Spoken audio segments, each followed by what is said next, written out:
Marcus Elijah Beaumont had been conducting choirs since he was 19 years old. He did not start with a baton, he started with his hands. His mother Clara had given him piano lessons from age 4 in the front room of their house on Delmar Avenue in Riverside. She taught him scales before he could read music. She taught him to listen before she taught him to play. She would sit beside him on the bench and say, "Before you touch the keys, close your eyes and hear where the piece is going." He learned to do this. By the time he was 7, he could identify notes by ear, not just the names, but the relationships.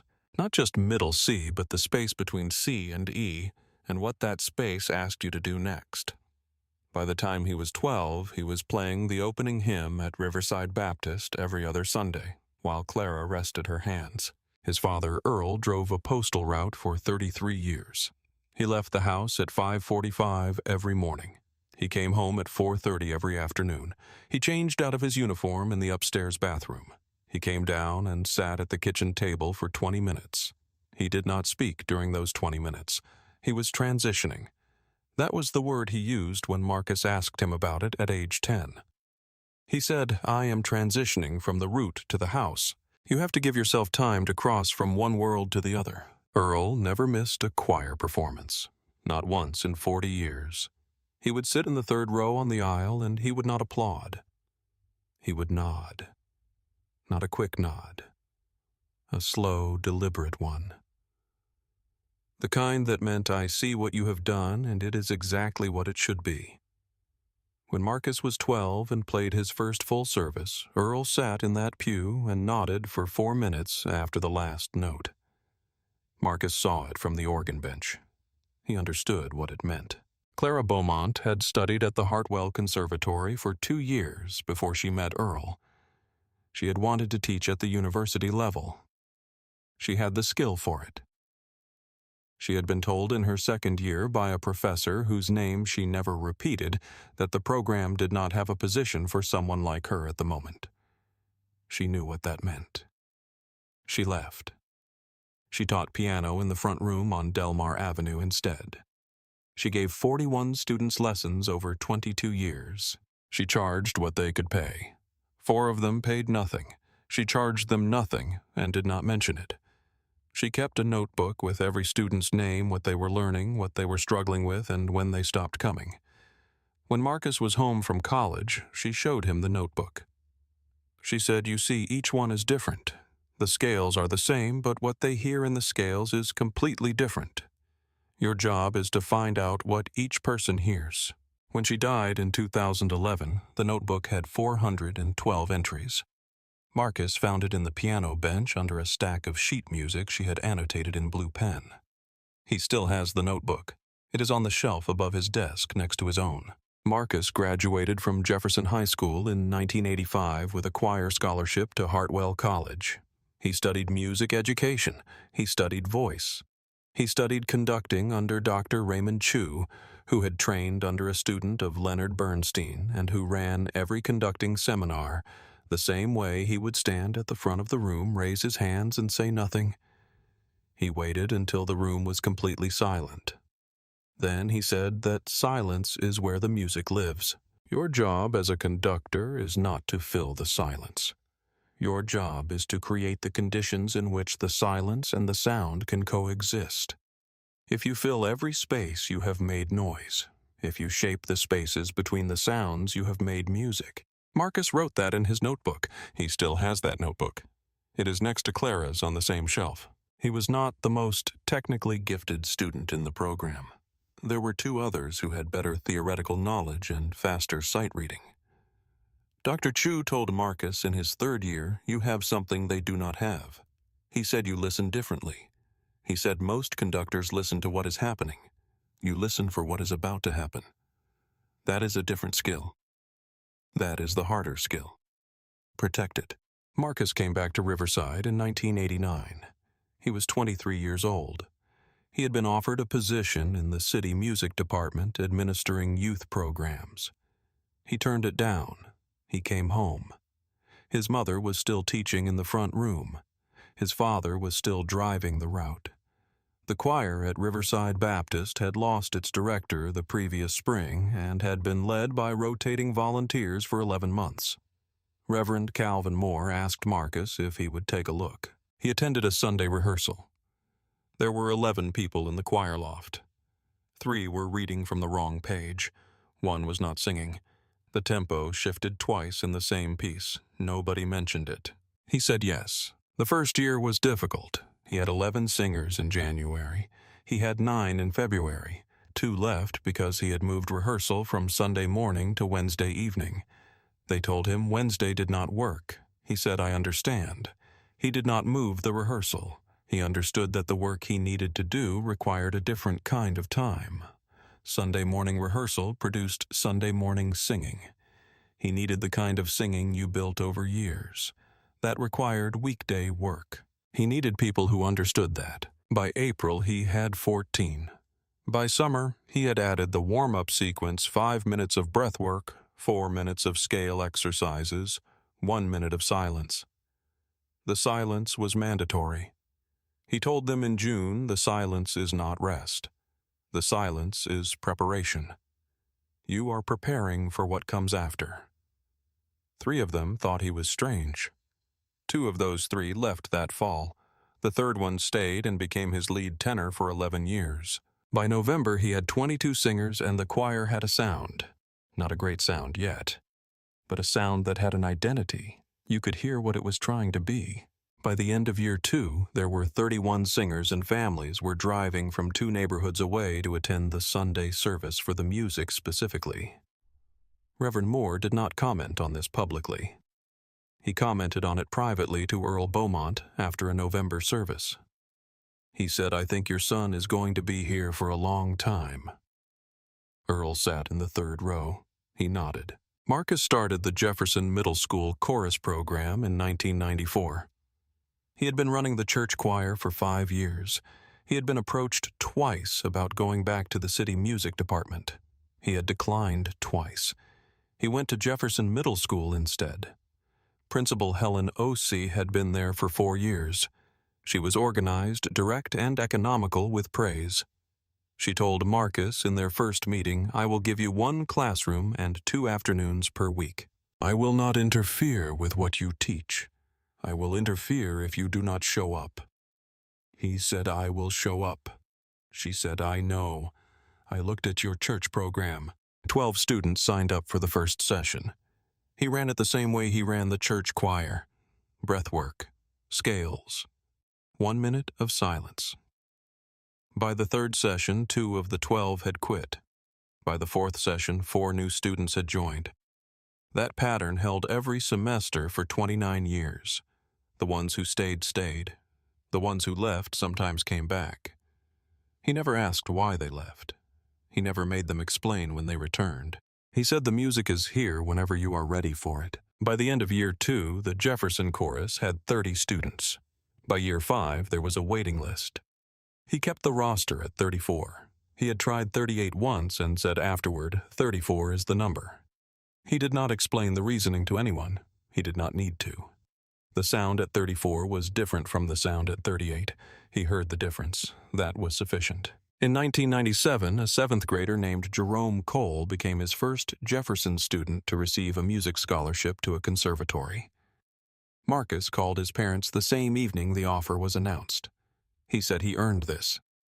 "I want you to know what he did to earn it." He told them about the specific moment he had seen Jerome find the silence not in performance but in a Tuesday rehearsal in February when everything else had fallen apart and Jerome had held his note perfectly and the room had reorganized itself around him.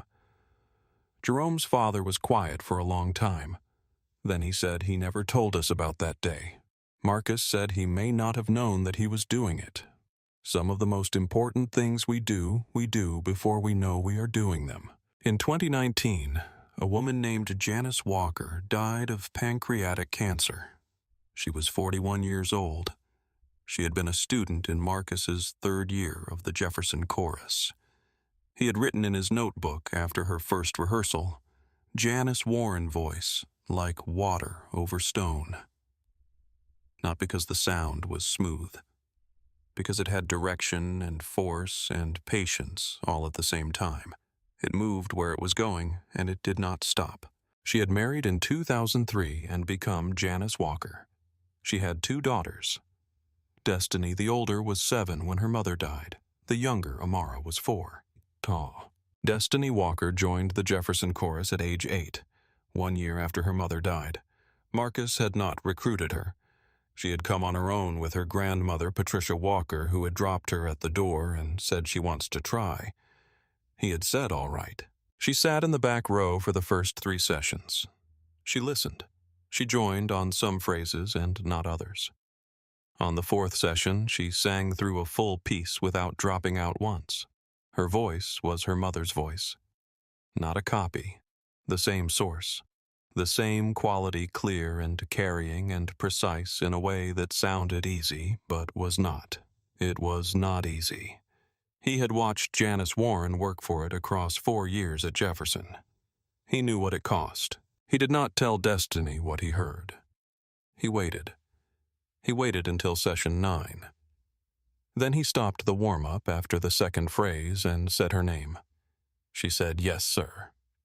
He said, "Do you know what your mother's voice sounded like?"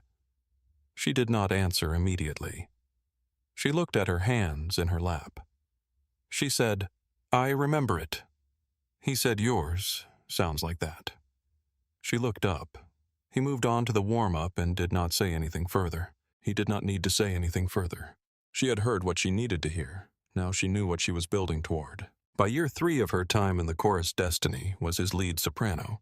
She was 10 years old. By year 4, she could hold a note longer than any other student he had worked with, including Jerome Cole, who had gone on to the conservatory. He did not tell her this either. He told her what she was doing wrong. When she stopped doing it wrong, she would know what was right. That was how Clara had taught him. That was how he taught everyone. Marcus and Doris had met in 1991 at a library event where he was performing with 4 members of the church choir.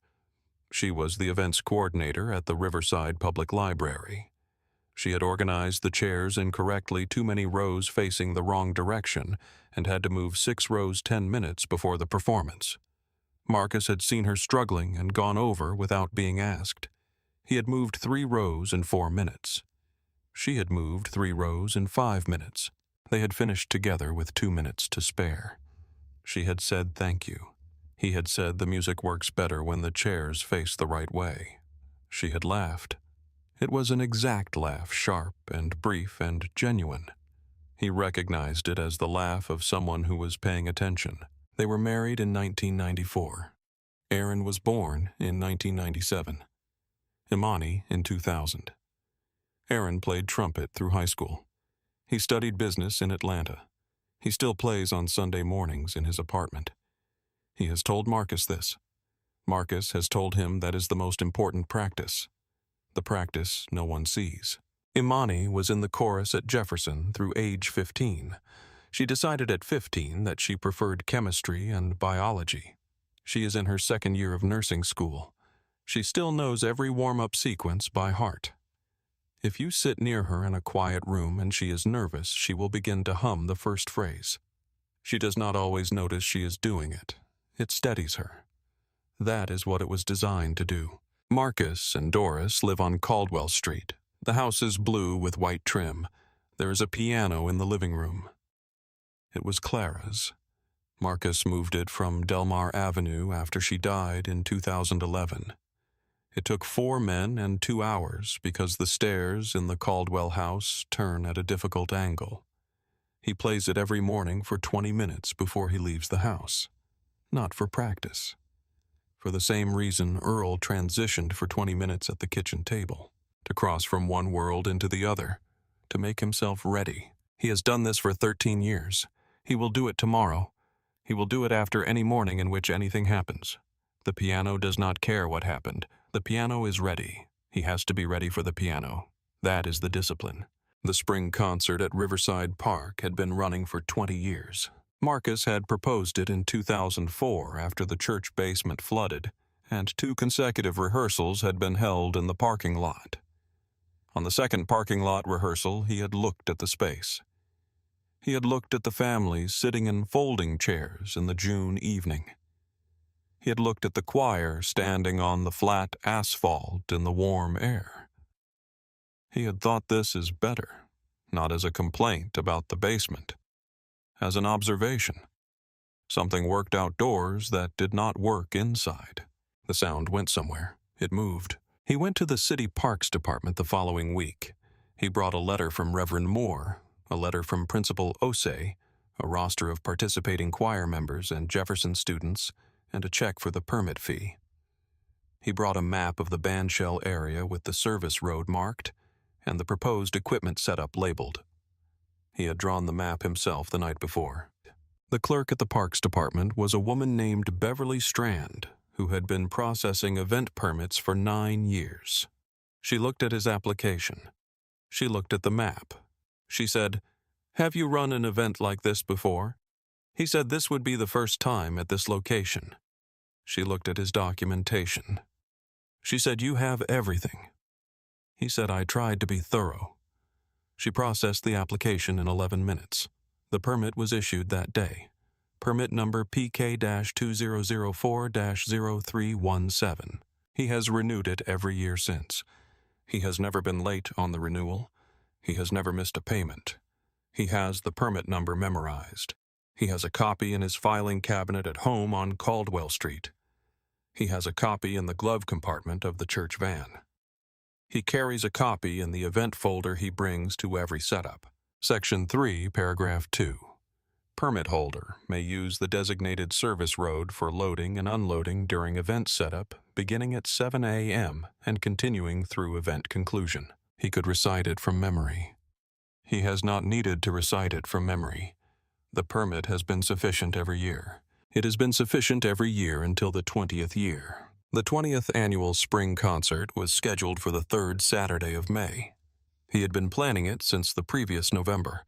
The program was 32 pieces. He had arranged 4 of them himself. One was a commissioned piece he had asked a former Jefferson student named Adara Singh, now a music teacher in the city, to write something original for the combined chorus and church choir. She had taken 6 months. The piece was called "The River Keeps Moving." He had read the score 3 times before the first rehearsal. He had made one small notation in the margin of measure 44, a single pencil mark indicating a tempo adjustment. He had not told Adara. She would see it when she looked at the score. He would not explain it. The mark was self-explanatory if you had been listening. The children had rehearsed 63 times by the Thursday before the concert. He counted every rehearsal. He had always counted. The number mattered to him not as a measure of adequacy, but as a record of what they had done. The work had a weight. 63 rehearsals was a certain weight. The performance would carry that weight. The audience would feel it even if they could not name it. Destiny Walker had solos in the 4th piece and the 28th piece. The 28th piece was the traditional arrangement of "Come By Here" that Marcus had been using since year 4 of the church choir. He had not changed the arrangement. Janice Warren had sung in it in year 3 of the Jefferson chorus. She had sung the 2nd verse. He had given Destiny the 1st verse. He had told Destiny about the placement 3 weeks before the concert. She had asked why the 28th. He had said because the music around it needs to prepare the air. She had looked at the program. She had counted the pieces.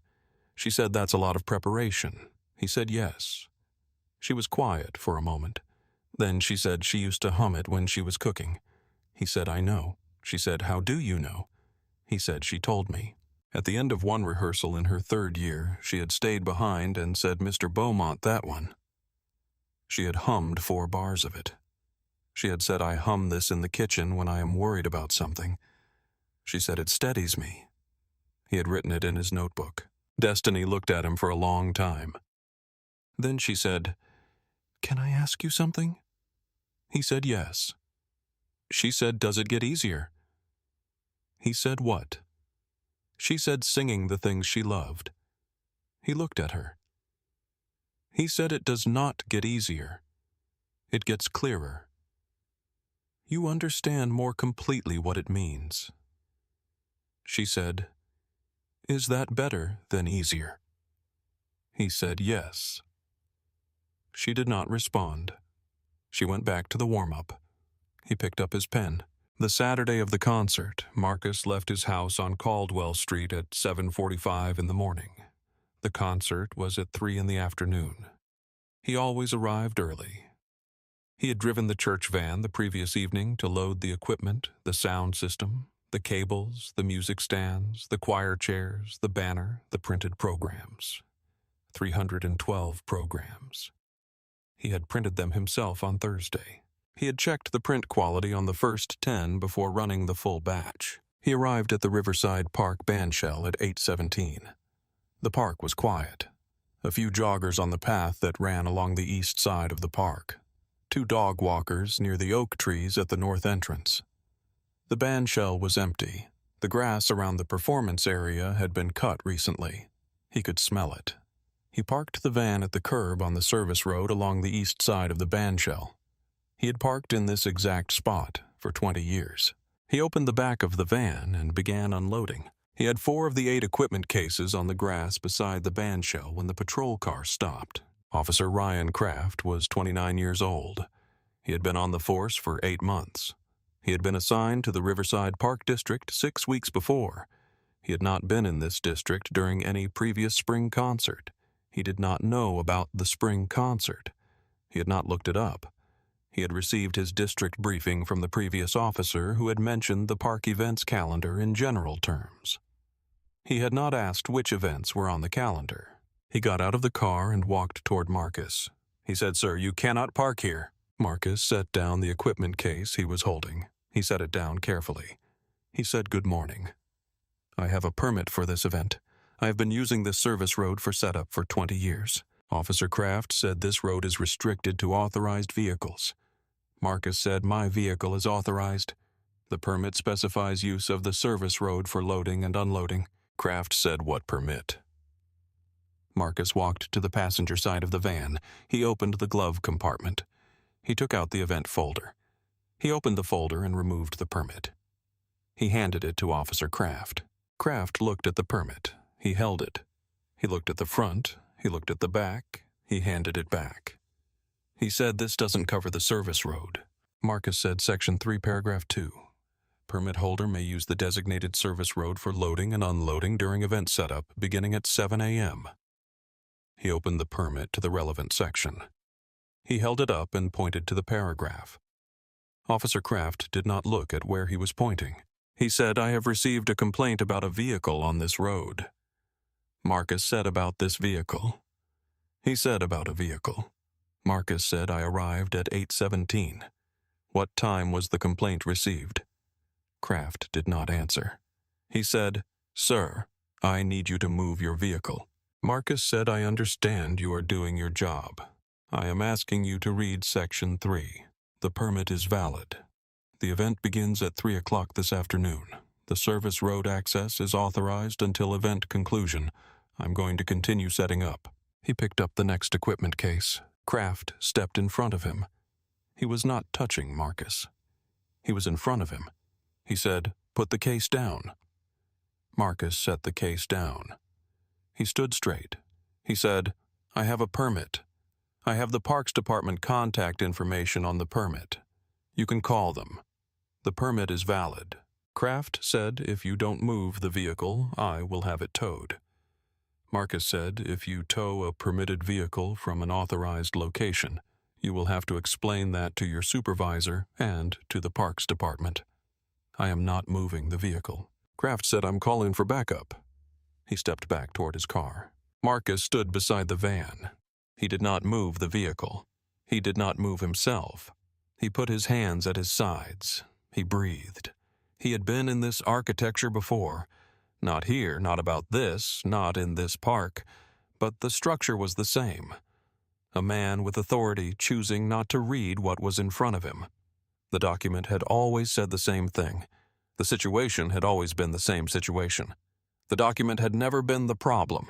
He thought about Earl. Earl Beaumont had been delivering mail on a route near the University District in 1988. A resident on Beaufort Street had called the police and said there was a suspicious man looking into cars on her block. There was no suspicious man. There was Earl Beaumont, 41 years old, in his full postal uniform with his mail bag and his route sheet delivering the mail. 2 officers had stopped him. He had been standing in that uniform in front of a mailbox he had delivered to for 7 years. He had his badge. He had the envelope for that exact address in his hand. None of it had moved the officers for 6 minutes. A neighbor from 2 houses down had come outside and identified Earl by name. Then the officers had moved on. That evening, Earl had sat at the kitchen table. He had not been in the transitioning silence. He had been ready to talk. He had looked at Marcus, who was 14, and he had said, "Listen to me." He said, "You have to know who you are before anyone can take it from you." He said, "There will be people who look at you and decide in 4 seconds what you are. They have decided before the evidence is in front of them. The evidence will not change the decision." He said, "This does not mean the evidence is useless. The evidence is yours. You keep it. You know what it says." He said, "Be clear. Be patient. Do not give them anything they can use against you. The truth will arrive. It always does. Your job is to still be standing when it gets there." Marcus was 44 years old when he understood completely what Earl had meant by still be standing. Not literally. Not about the body. About the self. About knowing clearly and without apology who you are, what you have done, and what the record says, so that when the moment arrives, and the moment always arrives, you have something to stand on that cannot be taken by someone who refuses to read a permit. He stood beside the van. He was 58 years old. He had been standing on those 8 sentences for 26 years. He looked at the park. The joggers had continued on their path. The dog walkers had gone. The bandshell was still empty except for the 4 equipment cases on the grass. He needed to get the sound system set up. He needed to run a cable test. He needed to do a microphone check. He had done all of this in 2 hours every year for 20 years. He looked at his watch. It was 8:42.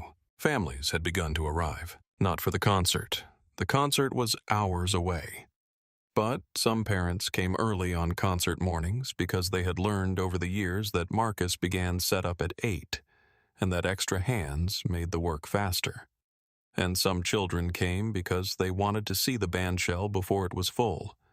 And some came because they were 12 and 13, and the park was where they wanted to be on a Saturday morning. At 8:42, there were 7 children standing in the area near the bandshell. 3 of them were Jefferson chorus members. Destiny Walker was one of them. She had come with her grandmother, Patricia, who had driven her to the park to help with setup. Destiny was carrying a folding chair in each hand. She had picked them up from the van before Marcus had gone to get the permit. She was 12 years old, and she was very organized. She had also inherited her grandmother's habit of arriving early and figuring out what needed to be done without being asked. She had been standing there for 3 minutes watching the exchange between Marcus and Officer Kraft. She had watched Marcus hand over the permit. She had watched Kraft look at it and hand it back. She had watched Kraft tell Marcus he needed to move the vehicle. She had watched Marcus explain Section 3. She had watched Kraft step in front of him. She had watched Marcus set down the case. She knew that stance. She had been watching it for 4 years at Jefferson, the way Marcus stood when he was waiting for the room to come into focus before a rehearsal began. Shoulders back, hands at his sides, feet even, completely still. Not rigid, still in the way that still things are sometimes more present than moving things. She had tried to replicate it once during a particularly difficult rehearsal when nothing was going right. She had stood that way for about 45 seconds. It had helped. She sat down the 2 folding chairs. She started humming. It was the warm-up sequence. The one Marcus had developed himself. The one he opened every rehearsal with. Every Jefferson chorus member had done it hundreds of times. It started on a single mid-range note and rose a major third and came back to the root and then rose a fifth and resolved. 5 notes. 1 phrase. It took about 4 seconds. She hummed it once, Aaliyah James was standing 2 feet to Destiny's right. Aaliyah was 11 years old. She had been in the chorus for 2 years. She knew the warm-up in the marrow. When she heard the first phrase come out of Destiny's mouth, she turned her head. She recognized it the way you recognize the sound of a specific door in your house. Before the mind names it, the body has already responded. She joined on the second repetition. They hummed together. 2 voices. The phrase carried a little further. Marcus heard it. He was standing by the van. He did not turn around. He stood still. He breathed. A boy named Devon Harris heard it from the south path. He was 12, going into his 3rd year with the chorus. He had been walking with his older sister Natalie and their father. He heard 2 notes of the phrase and stopped walking. His father said what? Devon did not answer. He walked toward the sound. He joined on the 3rd repetition. 3 voices. A girl named Priya Suresh joined on the 4th. A boy named Carl Washington on the 5th. By the 6th repetition, there were 11 children humming. They were not looking at each other. They were not organized. They were each responding to the same sound the way iron filings respond to a magnet, each one individually, each one pulled by the same source. The warm-up phrase is wordless. It is purely tonal. It does not have syllables. It is breath shaped into notes. At some point on the 6th or 7th repetition, she would not be able to say later exactly when Destiny's humming opened. She was not thinking about words. She was not planning it. She sang what fit the notes. Mr. Beaumont, 4 syllables. Set to the 5-note phrase. The stress fell exactly where the phrase wanted it to fall. It fit without adjustment. It had always fit. She had probably always known it would fit. She had never tried it before this moment. The children around her heard it. They heard the syllables settle into the phrase. Aaliyah James heard it and joined without hesitating. Devon Harris heard it and joined. Priya heard it. Carl heard it. The others heard it one by one, the way they had learned to join in rehearsal.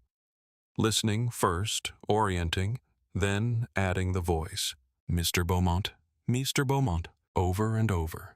Steady, clear. Not loud, not aggressive, not hurried. The tempo was the tempo of the warm-up. The tone was the tone of the warm-up. This was not a performance. This was practice. This was what they did. Parents on the periphery of the scene looked up. A mother named Gwendolyn Baptiste, who had been standing near the oak tree texting her husband about parking, looked up and saw 34 children, because they had come from different directions, now drawn from the path and the parking lot and the picnic area, standing near the bandshell singing. She took out her phone. She was not the only one. There were 11 phones out within 30 seconds. By the time Sergeant Delgado arrived, there were 23. Officer Kraft had moved to stand near his car with the radio. He had called for a second unit. He had his hand near Marcus. Not touching. Near. He looked at the children. His hand went still. Sergeant Patricia Delgado had been on the force for 17 years. She had worked the Riverside district for 4 of them. She had attended the 16th Spring Concert with her daughter Camilla. Camilla had been 11. She was 15 now. She still talked about the closing piece. Delgado pulled onto the service road at 8:48. She got out of the car. She looked at the bandshell. She looked at the van. She looked at the equipment cases on the grass. She looked at Marcus. She looked at Kraft. She looked at the children. She listened for a moment. She said to Kraft, "What is the situation?" Kraft said this vehicle is parked on the service road in violation of park ordinance. The operator has refused to comply with a request to move the vehicle. Delgado said, "What event is scheduled here today?" Kraft said, "I don't." She said, "What event?" She was looking at Marcus. Marcus said, "The 20th Annual Riverside Spring Concert." She said, "And you are." He said, "Marcus Beaumont. I have directed this event for 20 years. She said, "Do you have a permit?" He said, "Yes." He handed her the folder with the permit. She read it. She read Section 3, Paragraph 2. She looked at the permit number. She looked at the date of issue. She looked at the renewal history. She looked at the bandshell. She looked at the service road. She looked at the van. She handed the folder back to Marcus. She said, "Thank you, Mr. Beaumont." She turned to Kraft. She said, "The vehicle is permitted to be here." She said it plainly. She did not raise her voice. She did not explain it twice. She turned back to Marcus. She said, "I apologize for the interruption. You may continue your setup." She spoke to Kraft separately. She walked him to the other side of his car. Marcus did not hear the words. He heard enough of the tone. He turned back to the van. He picked up the next equipment case. He carried it to the bandshell. He set it down. He went back for the next one. The children were still singing. Mr. Beaumont. Mr. Beaumont. He picked up the next case. He carried it. He set it down. He stood straight. He raised his right hand. Not a wave. Not a greeting. The gesture.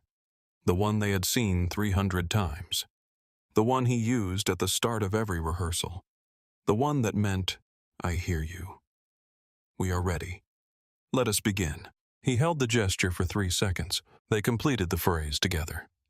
One final Mr. Beaumont, clean and even and carrying. Then they stopped. The silence was not empty. It was the silence after music, the silence Dr. Chu had told him about.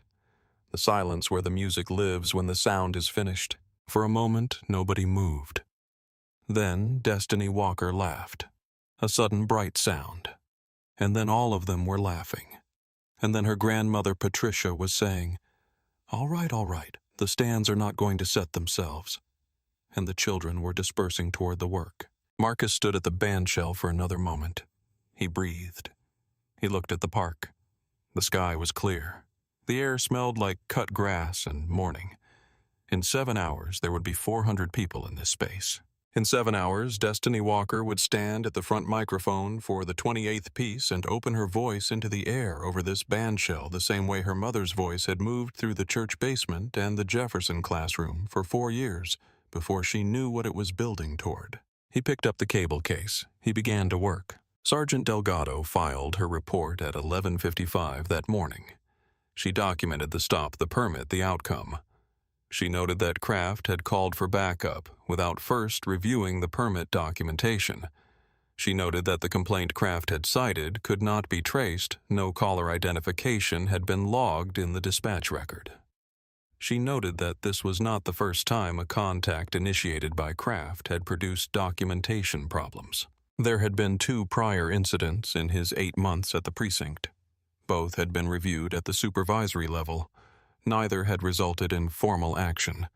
This one would be different. The formal review was convened 4 days later. The reviewing officer was a lieutenant named James Park, who had been with the department for 22 years. He reviewed Delgado's report. He reviewed the dispatch record. He reviewed the prior 2 incidents. He reviewed the 23 pieces of phone footage submitted by parents who had been present. He reviewed the permit documentation. He asked Kraft 3 questions.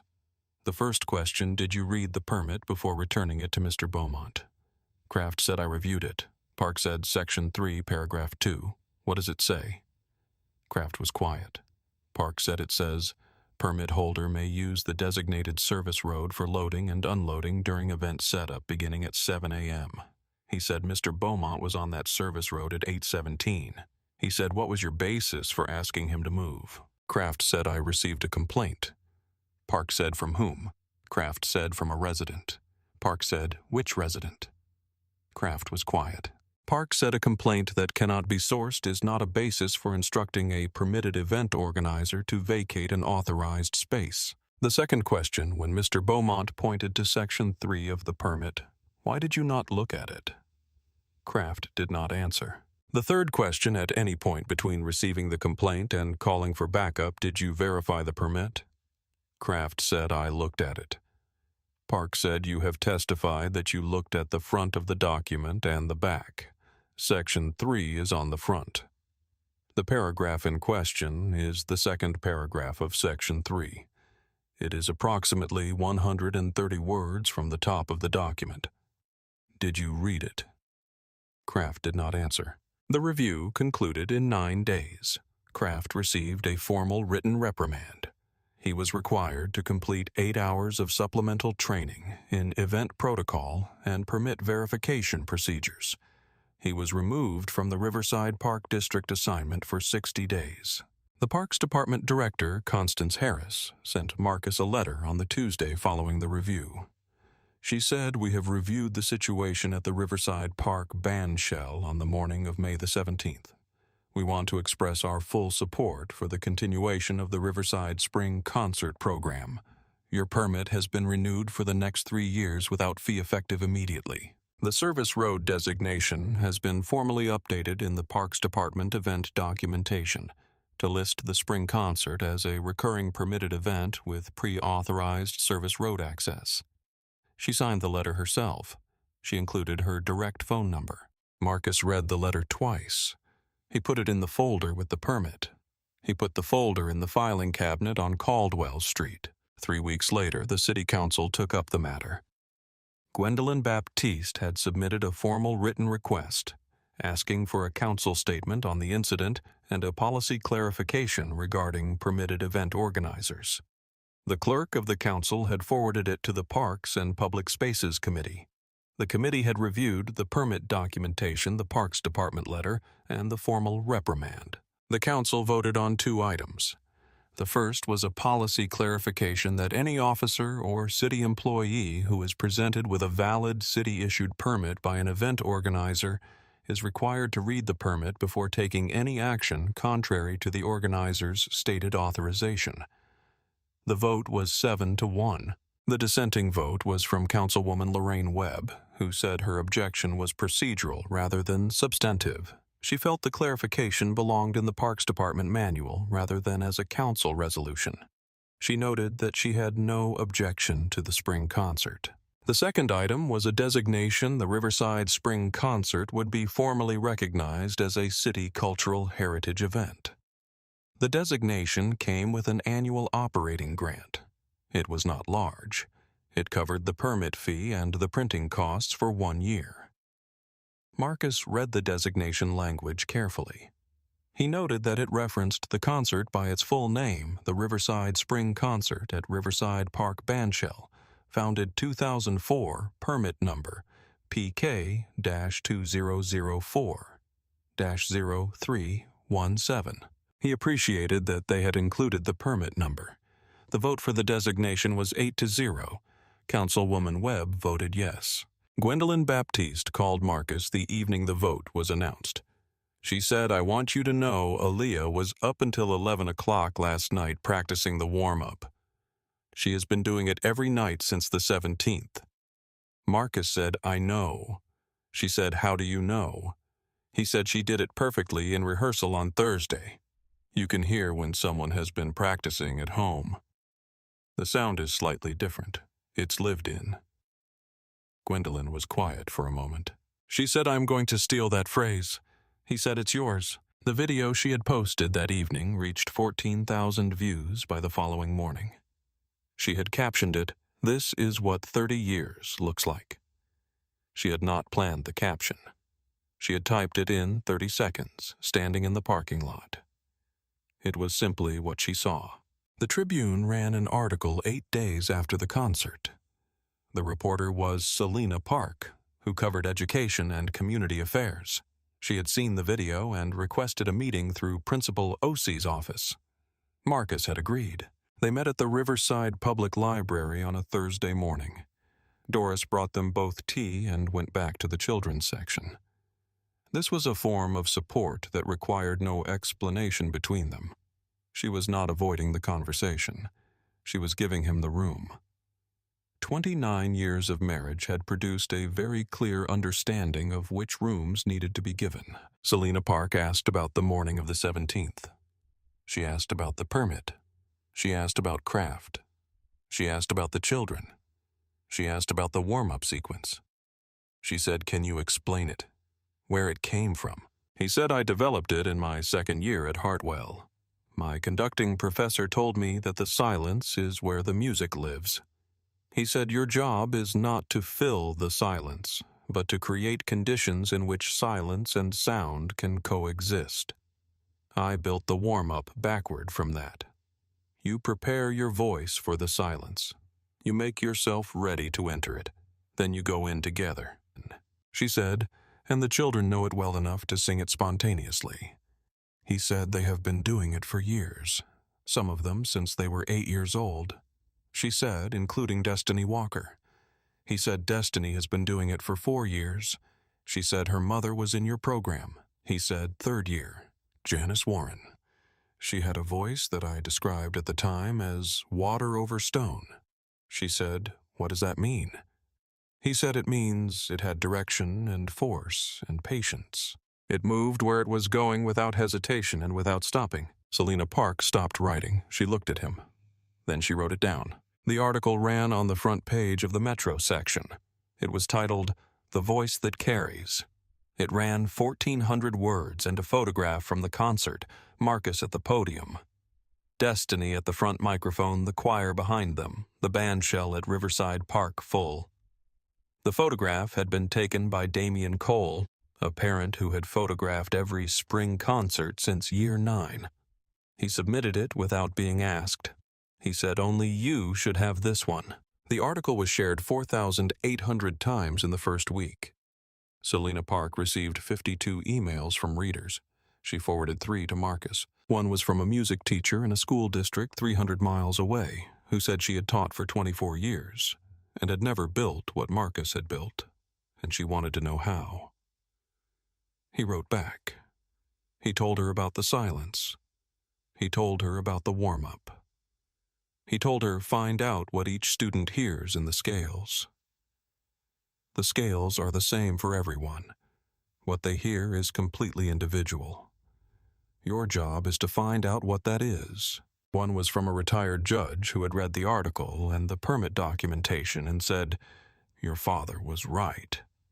Marcus read that one 3 times. He did not write back. The judge was right, and the judge already knew it. One was from a woman in the city whose daughter had been in Marcus's 2nd year at Jefferson in 1996, and who said she still does the warm-up when she is nervous.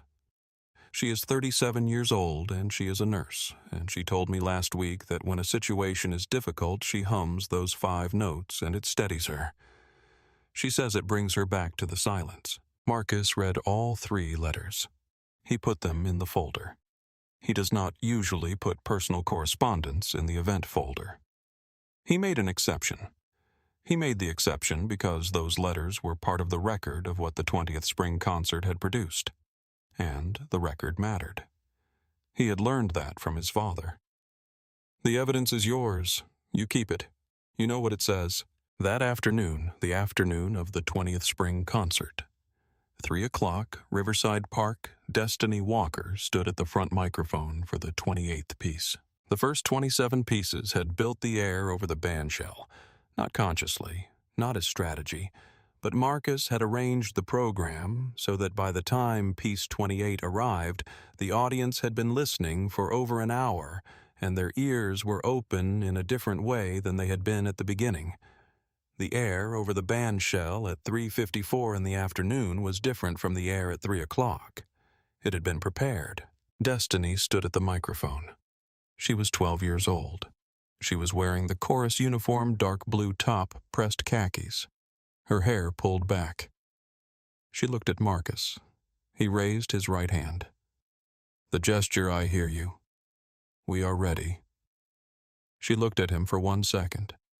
Then she looked at the space in front of her. Not the audience. The space. The silence that was about to hold the music. She opened her voice. The first note was clear and even. It went where it was going. It moved into the space over the bandshell the way water moves with direction, with patience, with the specific quality of something that knows its course and does not require confirmation. She sang the first verse. The choir came in at the second verse. The sound expanded. The church choir and the Jefferson chorus together. 51 voices. Marcus shaped the air with his hands. He was thinking about his mother and the pencil annotations in the sheet music. He was thinking about Dr. Chu and the silence where the music lives. He was thinking about Earl sitting in the 3rd row, nodding. He was thinking about Janice Warren in the church basement in 1997, saying that one. He was thinking about Destiny setting down 2 folding chairs and opening her mouth that morning and giving everyone present a language. The piece lasted 4 minutes and 14 seconds. When it ended, the park was quiet for a moment. A real quiet. Not silence exactly. A held breath. Then Doris stood up. She was in the 3rd row. She had been sitting there the whole concert. She stood first. Then everyone stood. Marcus lowered his hands. He turned to the choir. He did not bow. He looked at them all, 51, all standing straight, all looking at him. He raised his right hand one more time. The gesture. I hear you. We are ready. They had been ready. The record would say so. They went on to piece 29. After the concert, after the equipment was packed and the chairs were folded and the music stands were in the cases and the banner was rolled. Marcus sat for a few minutes on the edge of the bandshell. The park was emptying. Evening light was changing the color of the grass. The chairs had left impressions in the ground where 461 people had been sitting. Patricia Walker came and sat beside him. She said she has been practicing that piece every single night for 3 weeks. At night, after dinner. In her room. I can hear her through the door. He said, I know. She said, you can hear it in her voice. He said, yes. She said Janice would have... She stopped. She said Janice would have been in the 3rd row. He said, I know. She said she used to hum that piece in the kitchen when she was worried about something. She said it steadied her. He said Destiny told me that. Patricia said, I know. She told her. He sat with that for a moment. He said the voice went somewhere. Patricia said yes. He said it always does. She said, is that a music thing? He said it is a people thing. Music is just how some of us carry it. He stood. He picked up the last equipment case. He carried it to the van and put it in. He closed the doors. He stood in the service road. The same pavement. It was warm under his feet. The sky was going amber at the edges. He had parked here for 20 years. He would park here again next year. He had the permit in the folder. The folder was in the van. The permit was PK200400317. He had it memorized. He would always have it memorized. Not because he expected to need it in the way he had needed it this morning, but because the record was his. He carried it. He knew what it said. He drove home. He took the long way. Down Beaufort Street, which he rarely took, which was the street where Earl had been stopped in his postal uniform in 1988. He drove it slowly. He looked at the mailboxes. One of them was the one Earl had been standing in front of. He did not know which one. He did not need to know which one. He knew the street. He had known it since he was 14. He drove the whole length of it and turned onto Caldwell. He put the van in the church lot. He walked the 4 blocks to Caldwell Street. The house was quiet. Doris was still at the park with a few of the other families. He let himself in. He turned on the kitchen light. He sat at the table. He got out the notebook. He wrote the date. He wrote 20th Annual Riverside Spring Concert. 3rd Saturday of May. Riverside Park Bandshell. 3 p.m. to 7:14 p.m. 32 pieces. 51 performers. 461 in attendance. He wrote Permit PK-2004-0317 valid. Section 3 confirmed. Sergeant Patricia Delgado, 8:48 a.m. Situation resolved. He wrote Destiny Walker. 4th piece strong entry held the 3rd above through measure 9 without adjustment. 28th piece she was ready. Her voice today was her own, not her mother's, hers, built from the same source, carrying its own water. He looked at that for a moment. He wrote Earl's 8 sentences. Still working, he stood. He closed the notebook. He went to the piano. He sat on the bench. He put his hands on the keys. He did not play yet. He sat in the 1 minute of silence. The preparation, the warm-up's final step. The silence, where the music lives. He thought about Destiny setting down the folding chairs. The way she had stood and started humming. Not because she had planned it, because it was the right notes, and she knew the right notes. Because 4 years of Tuesday and Thursday afternoons had put the notes into her so completely that she could reach for them without thinking the way you reach for a railing in the dark. The hand already knows where it is. He thought about 34 children singing his name in the warm-up sequence, and what it meant that they had arrived at that without coordination, without a plan, each one drawn by the same sound, and adding a voice when the voice was ready to be added. That was exactly what he had been trying to teach them for 29 years. Listen before you join. Make sure you know where the music is before you put your voice in it. They had done it, completely. In a parking lot, at 8:42 in the morning, in front of a man who had decided not to read the permit. That was the testimony. Not the video, not the article, not the formal reprimand or the council vote or the renewed permit. Those were the record. The testimony was 34 children who had spent years learning one thing, how to find the silence, and then sing into it together, and who had used that knowledge in a moment that had nothing to do with a concert. They had used it the way any learned thing eventually gets used, not in the situation you planned for, but in the situation that arrives. He thought about his mother and the notebook with 412 entries, each one different, each one individual, each one hearing something different in the same scales. He thought about Earl in the third row, the nod, the slow, deliberate nod that meant, I see what you have done, and it is exactly what it should be. He played. He played for Clara, who had given him the piano and the listening. He played for Earl, who had given him the 8 sentences. He played for Janice Walker, who had hummed the warm-up in her kitchen and passed the voice on even though she did not know she was passing it. He played for Destiny, who had set down 2 folding chairs and confirmed what she was for. He played for Dr. Chu. He played for Reverend Moore. He played for Helen Osei, who had given him a classroom and 2 afternoons a week and had never once told him what to do in them. He played for 20 minutes. He did not choose the pieces. He played what came. When Doris came home, the house was lit and warm. She came to the living room doorway. She did not say anything. She sat in the chair by the window. She listened. When he finished, she said the parents are already texting about next year. He said, I know. She said, are you going to be all right? He said, I am exactly where I have always been. The permit is in the folder. The folder is in the cabinet. The concert happened. The 21st year begins whenever I decide to start planning. She said, your father would have said that. He said, I know. He said, Doris. She said, yes. He said she was ready today. Doris said, I know. I was there. I was in the 3rd row. He said, did you hear it? She said, I heard it. He said, what did you hear?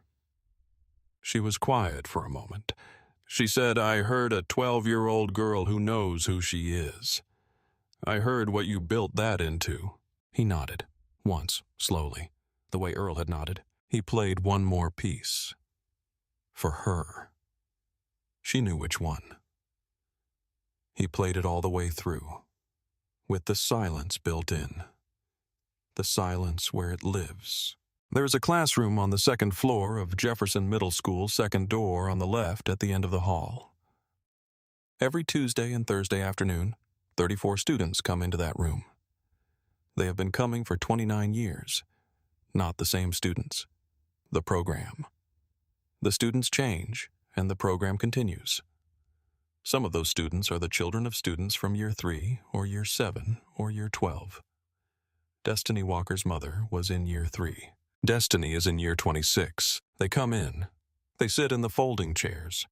They put their bags down. They pull out their music. They turn and face the front. They have learned that the facing is not optional.